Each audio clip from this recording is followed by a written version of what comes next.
নানান সমস্যার মধ্যে আছেন, অনেক চেষ্টা করেও সাকসেস হতে পারছেন না।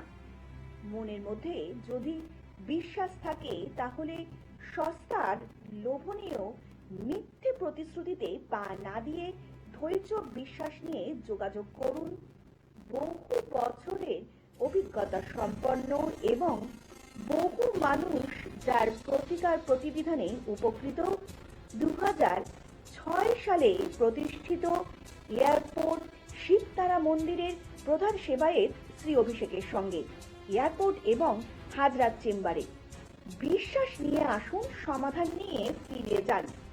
জীবনে উন্নতি ও ভরসা মানেই শ্রী অভিষেক। নমস্কার, সকল দর্শক বন্ধুদেরকে অনেক অনেক স্বাগত জানিয়ে শুরু করছি আজকে জ্যোতিষশাস্ত্রের লাইভ ফোন ইন অনুষ্ঠান। আজকে হোলিকা দহন এবং আগামীকাল দোল পূর্ণিমা। সকল দর্শক বন্ধুদেরকে কিন্তু আগামভাবে জানাচ্ছি দোল পূর্ণিমার অনেক অনেক প্রীতি, শুভেচ্ছা, অভিনন্দন। কালকের দিনটা আপনাদের প্রত্যেকের জীবনে খুব আনন্দ এবং সমৃদ্ধি নিয়ে আসুক, এবং তার সঙ্গে সঙ্গেও যেটা দরকার সেটা হচ্ছে জ্যোতিষ।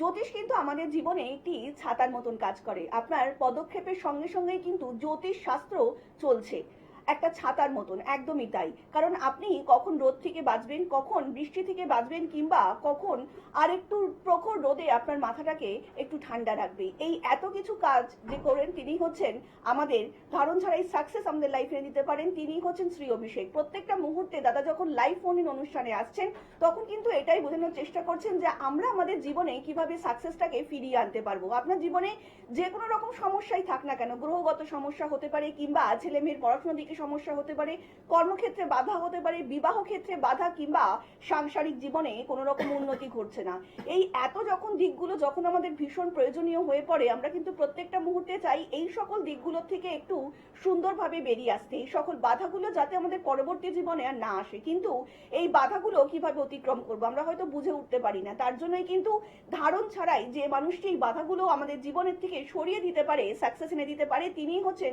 শ্রী অভিষেক। আজকে লাইভ অনুষ্ঠানে দাদাকে অনেক স্বাগত। দাদা, প্রত্যেকটা মুহূর্তেই মানুষ কিন্তু চাইছে যে নিজেদের গ্রহগত দিকগুলো একটু উন্নতি করতে এবং নিজেদের জীবনে যে কোনো রকম বাধাগুলোকে সরিয়ে দিতে, তো কোন দিকটা দেখা ভীষণ প্রয়োজন যদি একটু দর্শকদেরকে জানাও। দেখুন, ওভারঅল গ্রহ নক্ষত্রতে আপনি কোনোটাই বাদ দিতে পারবেন না। একটা মানুষের লাইফে এডুকেশন দরকার, তার সৌন্দর্য দরকার, তার পয়সা দরকার, ফাইন্যান্সিয়াল সাবজেক্ট দরকার, সবকিছুই দরকার, বিবাহিত জীবন দরকার, সন্তান স্থান দরকার, সবকিছুই আমাদের শুধু চাহিদার ব্যাপার। এখন এইগুলোর মধ্যে ব্যালেন্স শিট আনতে পারে আপনাকে গ্রহ নক্ষত্র একটা ব্যালেন্স শিট দিতে পারে। মানে দেখুন, এমনই শোনা যে আপনার গ্রহ নক্ষত্র ভালো সব ক্ষেত্রে থাকবে, 9টা গ্রহই আপনার 9টা গ্রহ ভালো থাকবে, এখন অব্দি এর ইতিহাসে কারণ হয়নি। কোনো না কোনো সাবজেক্ট নিয়ে আপনাকে কিছু না কিছু প্রবলেমস হোল লাইফ কিছু না কিছু ফেস করবে। বাট আমরা যেগুলোকে উপরে অ্যানালিসিস করে থাকি সেটা হচ্ছে সবার আগে অর্থ, কারণ কলিকালে অর্থের একটা ভূমিকা সব থেকে বেশি। এই অর্থের ভূমিকার উপর বেস করে আমি কোনো গ্রহের বৃত্তি নিয়ে আগের দিন উল্লেখ করেছিলাম। অলরেডি কয়েকটা প্ল্যানেট সম্পর্কে বলে দিয়েছি। যেগুলো বলে দিয়েছি সেটা হচ্ছে রবি, মঙ্গল, বুধ, চন্দ্র এবং শুক্র। আজকে বাকি প্ল্যানেটগুলো এবং তার থেকে বৃত্তি নির্ধারণ, অর্থাৎ আমাদের জব ওরিয়েন্টেড ব্যাপার আমরা কিভাবে সিলেক্ট করি সেটার উপরে কিন্তু অ্যানালিসিস করবো। কারণ এর সাথে সাথে আপনাদের ম্যারিড লাইফ কানেক্টেড, কারণ ফাইন্যান্সিয়াল স্টেবিলিটি যদি আপনি না থাকে আপনি বিবাহিত জীবনে প্রবেশ করতে পারবেন না। ম্যারিড লাইফ ধরে রাখা তো অনেক পরের ব্যাপার। সো এইটা নিয়ে আমরা প্রোগ্রামে ফিরে আসবো। দেখি আমাদের কলার কে আছে। আমাদের প্রথম কলার ইতিমধ্যে উপস্থিত। নমস্কার, অনেক স্বাগত আপনাকে এই অনুষ্ঠানে। কে বলছেন? নমস্কার, আমি সুমিত হালদার বলছিলাম। হ্যাঁ সুমিত বাবু, কার সম্বন্ধে জানবেন? নিজের বিষয়ে জানতে চাইছিলাম। আচ্ছা সুমিত বাবু, আপনার জন্ম তারিখ বলবেন। 14 ফেব্রুয়ারি 14 ফেব্রুয়ারি 1994। 1994। জন্ম সময়? সকাল 10টা। সকাল 10টা। জন্মস্থান? কলকাতা। কলকাতা। এবার বলুন সুমিত বাবু, কি জানবেন আপনি? আমি জানতে চাইছিলাম কর্মজীবন বিষয়ে। কর্মজীবন বিষয়। আপনার মীন রাশি, উত্তর ভাদ্রপদ নক্ষত্র, কাজের সাথে যুক্ত আছেন তো অলরেডি? হ্যাঁ আছি, স্যাটিসফাই আছি। স্যাটিসফ্যাকশন হচ্ছে না, তাই তো? না। এই আনস্যাটিসফ্যাকশনটা চলছে কি 2023 থেকে শুরু হয়েছে? মানে লাস্ট প্রায় বছর 2-2.5 ধরে? একদম। একটু ওয়েট করে যান। এই বছর অর্থাৎ আপনার 2025-এর সেপ্টেম্বরের পরের থেকে কিন্তু অলরেডি প্ল্যানেটারি পজিশন মুভ করেছে। 2025-এর সেপ্টেম্বরের পরের থেকে আজকে মার্চ, তুমি লাস্ট 2.5-3 মাসে কিছু ডেভেলপমেন্ট বুঝতে পেরেছো? করেছি, কিন্তু সেরকম স্যাটিসফাই আসবে, এই ডেভেলপমেন্টটা এসে যাবে। একটু ওয়েট করুন, উইদিন সেপ্টেম্বরের মধ্যে এই ডেভেলপমেন্টটা পাবেন। বাট আমি আপনাকে একটা কথা বলি, আপনি কোনো অ্যাস্ট্রোলজারের সাথে কনসাল্ট করেছেন আমার আগে? কনসাল্ট করতে এমনি সামনে এমনি জেনেছিলাম, কিন্তু কোনো কিছু প্রতিকার বা কোনো কিছু করাই। আপনার জন্মকালীন কালসর্পদোষ আছে জানেন? হ্যাঁ, উনি বলেছেন। কালসর্পদোষ থাকলে কি সিমটম হয় আমি আপনাকে 2-3টে পয়েন্টস বলে দিই। সেটা হচ্ছে লাইফে মেন ভাইটাল ডিসিশন কিছু ভুল হয়ে থাকে কালসর্পদোষ থাকলে, ফার্স্ট পয়েন্ট। সেকেন্ড পয়েন্ট, কালসর্পদোষ থাকলে আপনার থেকে বিলো কোয়ালিটির ক্যান্ডিডেট ডেভেলপ করে বেরিয়ে যাচ্ছে, আপনার ডেভেলপমেন্ট স্লো হচ্ছে। ক্লিয়ার? Same problem. এই দুটো প্রবলেমস আপনাকে শর্ট আউট করতে গেলে কালসর্পদোষ কাটাতে হবে, আদারওয়াইজ কোনো অপশনস নেই। অতএব আপনি যার সাথে আলোচনা করেছিলেন তার সাথে আলোচনা করুন, কিংবা হোয়াটএভার আপনার যাকে সুবিধা আপনি কালসর্পদোষটাকে একটু রেকটিফাইড করুন।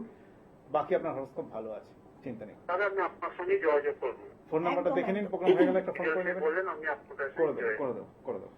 অনেক ধন্যবাদ। আর একটু ভালো থাকবেন। বিস্তারিত জানতে নিচে যে মোবাইল নাম্বারটা রয়েছে সেখানে কিন্তু যোগাযোগ করতেই পারেন। এই মুহূর্তে যে সকল বন্ধুরা দূর থেকে লাইভ ফোন ইন অনুষ্ঠান দেখছেন দাদার, তারাও কিন্তু যে কোনো রকম সমস্যা হোক না কেন, আপনার জীবনে যে কোনো রকম গ্রহগত সমস্যা হোক না কেন, অবিলম্বে যদি দূর করতে চান তাহলে কিন্তু অবশ্যই যোগাযোগ করতে হবে 9831707570 নাম্বারে। তাছাড়া 9836038552 নাম্বারে আপনারা অবিলম্বেই যোগাযোগ করতেই পারেন। তাছাড়া কিন্তু আপনারা এয়ারপোর্ট এবং হাজরা চেম্বারে পেয়ে যাচ্ছেন, এবং বিশেষ দিনগুলোতে কিন্তু দাদাকে পাচ্ছেন আপনারা তারাপীঠ এবং কামাখ্যায়। 2006 সালে প্রতিষ্ঠিত এয়ারপোর্ট শিবতারা মন্দিরের প্রধান সেবায়েত হচ্ছেন তোমার শ্রী অভিষেক। দাদা কিন্তু প্রত্যেকটা মুহূর্তেই চাইছেন গ্রহগত দিকগুলো আপনার জীবনে ভীষণ প্রয়োজনীয়, এবং এই দিকগুলোকেই একটু সঠিকভাবে প্রেডিকশন করা, এবং তার জন্য কিন্তু বিশেষভাবে প্রয়োজন কনসালটেন্সি। এবং তার জন্য কিন্তু দাদা প্রত্যেকটা মুহূর্তেই বলেন যে আগে কনসালটেন্সি করুন, আগে নিজে গ্রহগত দিকগুলো ঠিক করুন, তারপরেই কিন্তু দেখবেন আপনার জীবনে সুখ ও সমৃদ্ধি আসবে, এবং তার সাথে কিন্তু সাকসেসও আসবেন। দাদা যেটা বলছিলেন,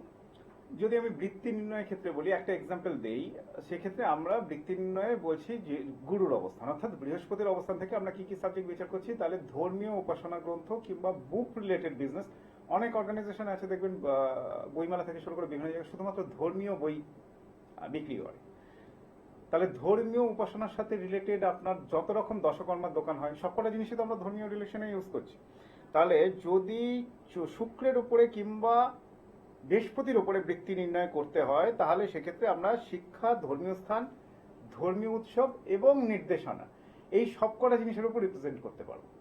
তাহলে বৃহস্পতির অবস্থানটা কোথায়? কর্মক্ষেত্রে বৃহস্পতি যদি লগ্নের রেসপেক্টে চতুর্থ ভাব কিংবা সপ্তম ভাব কিংবা দশম ভাব কিংবা একাদশ ভাবে থাকে, কিংবা এই হাউসগুলোর মধ্যে দৃষ্টি দিয়ে থাকে, তাহলে এই সেক্টরগুলো থেকে আপনার ইনকাম লেভেল বাড়বে। এবার বিজনেস, সবই বিজনেস, আলটিমেটলি বিজনেস। আপনি ট্রেডিং করছেন মানে আপনি একটা ধূপকাঠি বেচছেন, সেটাও বিজনেস। আপনি খাবার দাবার বিক্রি করছেন, সেটাও বিজনেস, অল আইটেমস। বাট কোন সেক্টরের উপরে বিজনেস করছেন সেটা আপনার ক্ষেত্রে ফায়দা দিচ্ছে কিনা, সেই জায়গাটা কিন্তু ক্যালকুলেশনে আসবে আমাদের গ্রহ নক্ষত্র থেকে। এবারে আর সেই শুক্র, যার কেননা শুক্রর ওপর থেকে আমরা যেগুলো বিজনেস রিলেটেড ব্যাপারে দেখে থাকি, সেগুলো হচ্ছে যে কোনো ধরনের ক্রিয়েটিভ রিলেটেড বিজনেস। আজকের ডেটে প্রচুর অনলাইন শপিং কিংবা অনলাইন জুয়েলারি, কস্টিউম জুয়েলারি, বিভিন্ন ধরনের জিনিস হয়ে থাকে, জামা কাপড় গয়না, যে কোনো শৌখিন দ্রব্য, যে কোনো কসমেটিক্স, যে কোনো আতর, পারফিউম।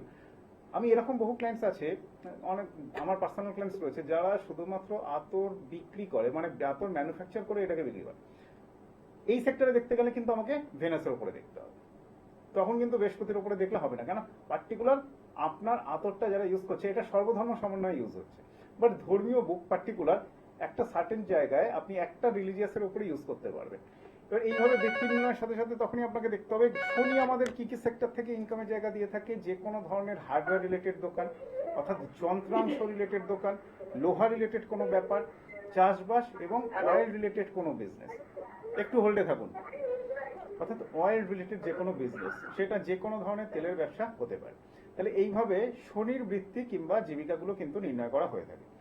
রাহু জন্মকুণ্ডলিতে কোন কোন সেক্টর থেকে ইনকাম দিয়ে থাকে, যারা লটারি কাটছেন জেনে রাখুন, রাহু যদি ফেভারে না থাকে কোনো কালে আপনি লটারি পাবেন না, যত ইচ্ছে টিকিট কেটে যান। বেসিক ফাংশনটা দিয়ে থাকে রাহু। লটারি, জুয়া, সাট্টা, এগুলো যত রকম প্রফেশন আছে, এগুলো কিন্তু আলটিমেটলি রাহুর উপরে মেন লিড হয়ে থাকে।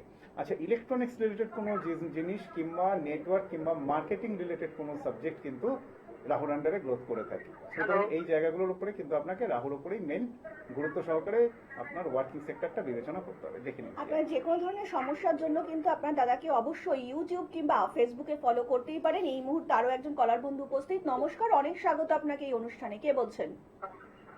আমি তরুণদের বলছি, দুর্গাপুর থেকে। দুর্গাপুর থেকে। আচ্ছা বলুন, কার সম্বন্ধে জানবেন? একটু জোরে কথা বলবেন। আমার নিজের সম্বন্ধে জানতে চাই। নিজের সম্বন্ধে জানতে চাইছেন? আচ্ছা, আপনার জন্ম তারিখ বলবেন। হ্যাঁ বলুন। জন্ম তারিখটা আপনার বলুন দাদা। 4/1/79। 4/1/79, তাই তো? হ্যাঁ, হ্যাঁ। আচ্ছা, জন্ম সময়? আপনি একটা সময় 8 কোটিয়া। রাত্রি 1টা? মানে ওটা কি পরের দিন পড়ে যাচ্ছে না আগের দিন ধরেই বলছেন? আগে দিন রাত্রি 8টার সময়। রাত্রি রাত্রি 8টা, 8টা, তাই তো? আচ্ছা। হুম, জন্মস্থান হুম, বলুন। এবারে। সব জগৎটার দুর্গাপুর। হুম, আচ্ছা। কি নিয়ে প্রশ্ন আপনার? প্রশ্ন আমার মানে নিজের ডকুমেন্ট জানতে চাই। পার্টিকুলার একটা প্রশ্ন একটা করুন। প্রশ্ন করুন, বহু লোক একদম। ফোন করে, আপনি পার্টিকুলার একটা প্রশ্ন করুন, কি নিয়ে জানতে চান? বিয়ে সংক্রান্ত। আপনি বিয়ে টিভির সংক্রান্ত ভলিউমটা ব্যাপার, মিউট আচ্ছা, করে আচ্ছা। ফোনে মানে শুনুন, বিয়ে তাহলে এখনো শুনতে হয়নি, তাই পারবেন। তো? হ্যাঁ, আপনার মীন রাশি, উত্তর ভাদ্রপদ নক্ষত্র, অনেকটা তো বয়স হয়ে গেল, যদিও চলছে শুক্রের দশা। শুক্রের দশা, শনির দশা 2024-এ স্টার্ট হয়েছে, শনি শুক্র। এই মুহূর্তটা ওয়েট করে যান, 2026 বিশেষ কিছু হওয়ার নেই, 2027-এ আপনি চান্স পাবেন। শুক্র শনির দশা অন্তর্দশায় 2027-এর লাস্ট পার্ট আপনাকে শুক্র শনি শুক্র মানে দশা, অন্তর্দশা এবং প্রত্যন্ত দশা। প্রত্যন্ত দশা বাদ দিয়ে কিন্তু বিয়ের জায়গা অ্যাক্টিভেট হবে না। সুতরাং আমি আপনাকে আশ্বস্ত করছি 2027 আপনি ধরে চলুন বিয়ে সংক্রান্ত ব্যাপারে পজিটিভ টাইম। 2026 বিশেষ কিছু পজিটিভ টাইম নেই। কোনো অ্যাস্ট্রোর সাথে কনসাল্ট করুন, কারণ আপনার কিন্তু জন্মকালীন মাঙ্গলিকের একটা প্রচ্ছন্ন অবস্থান রয়েছে এবং জন্মকালীন কালসর্পদোষের অবস্থান রয়েছে। এই দুটো কিন্তু বিয়ের জায়গায় সমস্যা তৈরি করবে, এই দুটোকে একটু রেকটিফাইড করে নিন, ঠিক আছে? অনেক ধন্যবাদ। আর একটু বিস্তারিত জানতে নিচে যে মোবাইল নাম্বারটা রয়েছে সেখানে কিন্তু যোগাযোগ করতেই পারেন। তাছাড়া এই মুহূর্তে দূর থেকে যে সকল বন্ধুরা অনুষ্ঠানটি দেখছেন তারাও কিন্তু অনলাইনের মাধ্যমে বুকিং করে যোগাযোগ করতেই পারেন। আপনার সমস্যা দাদার কাছে তুলে ধরতেই পারেন। মনের মধ্যে যদি আস্থা এবং বিশ্বাস থাকে, সমস্যা নিয়ে আসুন এবং সমাধান নিয়ে ফিরে যান। তার জন্যই কিন্তু ধারণ ছাড়াই সাকসেস, যিনি সত্যি সত্যি আপনার লাইফ এনে দিতে পারেন, তিনিই হচ্ছেন শ্রী অভিষেক। দাদা, এখন প্রায় সময় প্রায় শেষের দিকে, তো যাওয়ার আগে দর্শকদের বলে জন্য নিই, কিছু যারা বলতে চাই। পার্টিকুলার কোনো কনসালটেন্সি নিতে চাই, এয়ারপোর্ট শিবতলা মন্দির এবং হাজরা এবং অনলাইন, এটার মধ্যে যে কোনো জায়গায় ফোন করবেন। অনলাইনে আপনারা অনলাইন কনসালটেন্সি নিতে পারেন, এয়ারপোর্ট শিবতলা মন্দির কিংবা হাজরায় এসে আপনারা অনলাইন অফলাইন কনসালটেন্সি নিতে পারেন। ফিস পড়ে 400। প্রতিকার প্রতিবিধানে যেগুলো দেওয়া হয়ে থাকে, ধারণ ছাড়া সাকসেসের কিছু জিনিস দেওয়া হয়ে থাকে, এগুলো ঘরে রাখবেন, অটোমেটিক্যালি রেসপন্স পাবেন। বৃত্তি সংক্রান্ত ব্যাপারে বলতে গিয়ে পার্টিকুলার আমাদের শুধুমাত্র কেতুটা বাকি রয়েছে। যারা পুলিশ কিংবা সরকারি চাকরি কিংবা সিভিল রিলেটেড ম্যাটারে পরীক্ষা দিচ্ছে, সিবিআই কিংবা গোয়েন্দা রিলেটেড ব্যাপারে, তাদের ক্ষেত্রে কিন্তু কেতুর অবস্থান দেখা মাস্ট বিচার্য। পরের সম্পত্তি নিয়ে কোনো কাজ, রহস্যময় কোনো কাজ, যারা শেয়ার ট্রেডিং কিংবা দালালি করছেন কিংবা কমোডিটি রিলেটেড কোনো বিজনেস করছেন, তাদের ক্ষেত্রে কিন্তু কেতুর অবস্থান সবার আগে বিচার্য। আমি বৃত্তি নির্ণয়ের বেসিক পয়েন্টসগুলো বললাম। এবারে পরবর্তীকালে এক একটা গ্রহ নিয়ে আলোচনা করবো যে বৃত্তি নির্ণয়টা কিভাবে আমরা বার্স্ট লেভেলে যেতে পারি।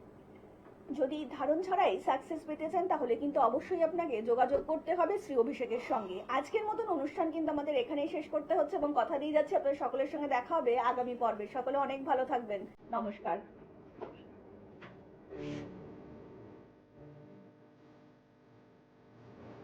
মা তারা ও মা কালীর আশীর্বাদ ধন্য জ্যোতিষ ও তন্ত্রবিদ শ্রী অভিষেক 2003 সালে প্রতিষ্ঠিত এয়ারপোর্ট শিব তারা মন্দিরের প্রধান সেবায়িত।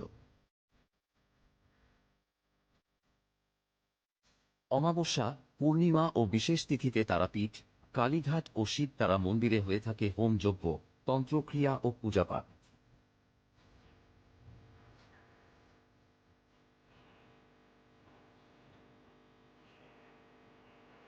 জ্যোতিষ বিচার, তন্ত্রক্রিয়া ও বশীকরণের জন্য আসতে পারেন এয়ারপোর্ট শিব তারা মন্দিরে অথবা Jatin Das park metro station সংলগ্ন চেম্বারে। দূরের বন্ধুরা অনলাইন ডাকযোগে পরিষেবা পাবেন।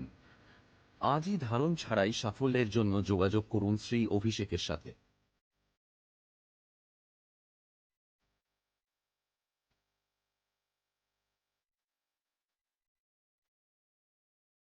ফেসবুক এবং ইউটিউব পেজে শ্রী অভিষেক চ্যানেলটিকে লাইক এবং সাবস্ক্রাইব করে আমাদের সাথে থাকুন।